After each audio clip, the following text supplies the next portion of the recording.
అనంతపురం జిల్లా గుంతకల్లులో పట్టపగలే ఓ ఇంట్లో చోరీ జరిగింది. డ్యూటీకి వెళ్లిన రైల్వే ఉద్యోగి లింగన్న ఇంటికి తిరిగి వచ్చేసరికి తాళాలు పగలగొట్టి ఉంది.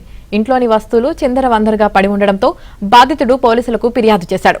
2 కిలోల వెండి, 30 గ్రాముల బంగారు ఆభరణాలు, 30,000 నగదు చోరీ అయినట్లు బాధితుడు చెబుతున్నారు. చోరీ దృశ్యాలు సీసీ కెమెరాలో రికార్డయ్యాయి.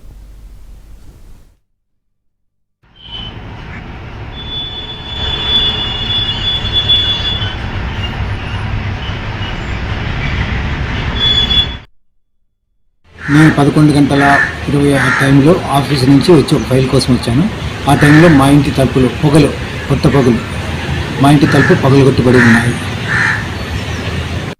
ఇంట్లో పోయి చెక్ చేయగా బీరువా ఉన్న వస్తువులన్నీ బయట పడేయబడింది, చీరలు అన్నీ. తర్వాత నేను బీరువా చెక్ చేయగా అందులో ఉన్న వెండి వస్తువులు 2 కేజీలు, అలాగే బంగారు ఆభరణాలు ఒక చైను ప్లస్ డాలర్, అది 30 గ్రాములు, అలాగే డబ్బులు 30,000 పోయినాయి.